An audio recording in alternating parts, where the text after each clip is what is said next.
Hi guys, this is Todd with Real Active Wellness. I'm going to show you a couple exercises that are really beneficial for correcting something that's referred to as forward head posture. I have another video that describes more specifically what forward head posture is, how the tongue is related, but this is just going to be a couple of exercises for correcting forward head posture. There are other exercises. Just going to show you a couple simple ones here today. This is a device that is used to measure forward head posture. And although not everyone needs to go out and buy this device, it's just a way that we can get or accurately quantify the degree of someone's forward head posture. So if we see it and we can quantify accurately how much forward head posture do they have, as we take them through an exercise program, nutrition program, things of that nature to try to correct this postural distortion, it's great to track progress because it lets us know, are we on the right track? Are we doing the right things? And the way that you measure it, I'm not going to get into any detail, is you put it here and you can see that there's a ruler right here. It has a sliding scale, so as the head moves forward, it projects this forward and we can measure how far forward are you from normal or ideal. So this bone here is called your zygomatic arch, and it should sit right on top of your what's called manubrium here. And you have about a 0 to 3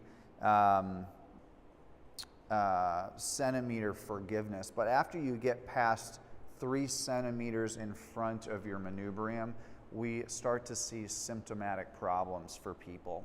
So the two exercises I want to go over with you today, one's called a baby bird. This is going to be a basic stretch for the muscles on the front side of the upper half of the cervical spine. So people that are really tight in their sternocleidomastoid, we notice that they tend to have too much tension in some of the muscles on the upper half actually, and the lower half on the anterior side of the spine. So this is great for people with not just tight sternocleidomastoid musculature, but also scalenes. And so what this exercise looks like, and it's a goofy looking exercise, but can be very effective, especially with people who have jaw, temporal mandibular dysfunction or joint problems, even sinus problems, ear problems. So it's good for kids, especially that have ear problems. But the exercise looks like this. So the first thing you're going to do is you're going to look up as high as you can without causing, stress on your neck. I'm going to open my mouth as wide as I can. And then while I'm looking up, I'm going to bite down into as big of an underbite as I can. And that will pull on this musculature that becomes chronically tight with forward head posture. So I look up, I open, and now I'm going to bite down into a big underbite.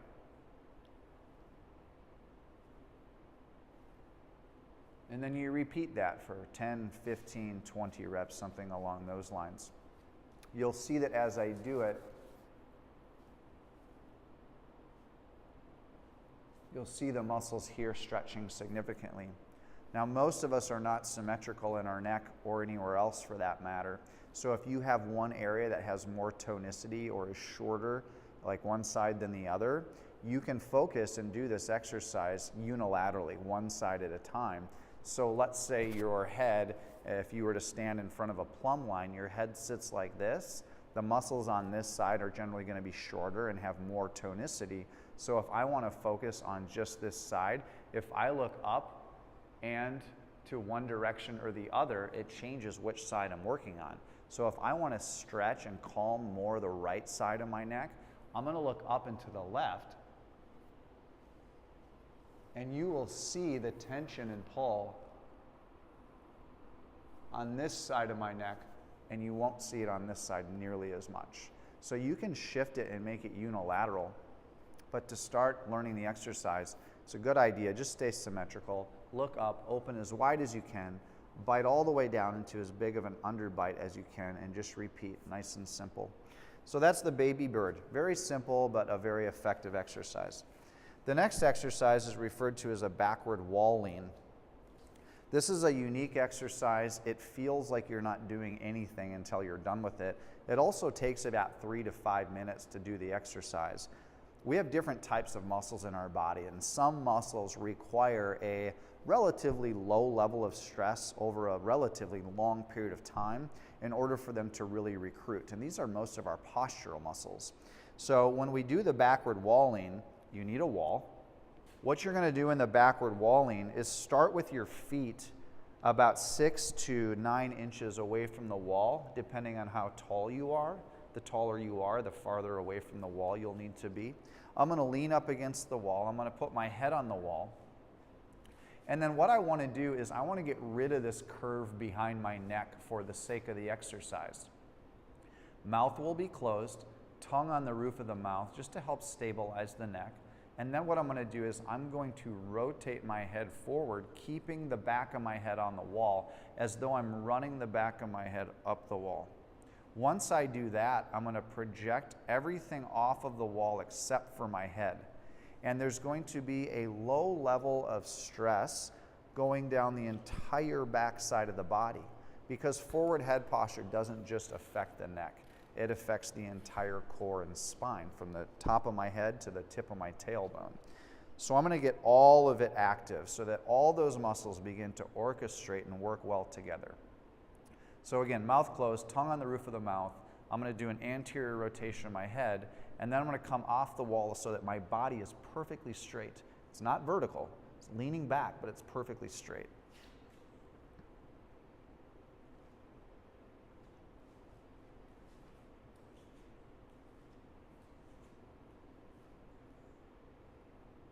And that essentially is the exercise. So what you need to do is hold this really for a minimum of 3 minutes in order for you to get much effectiveness out of it. As you become more fit in general, not necessarily with this exercise, if you have a higher degree of fitness or exercise tolerance, you can move up to 4 and eventually 5 minutes. So getting up or working your way up to 5 minutes is ideal.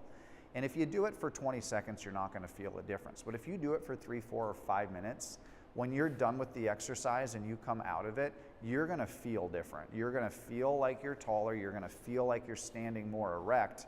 And the reason you're going to feel that way is because you are. If you were to measure your height before and after, you just start to get rid of excessive curvatures in the spine. Just like any other form of exercise, that doesn't last forever, right? So you have to do it on a regular basis. Once a day, at least, if you have really bad forward head posture. If you want to prevent forward head posture, you just work the exercise into your program like you would any other exercise. You do it maybe 2 or 3 days a week.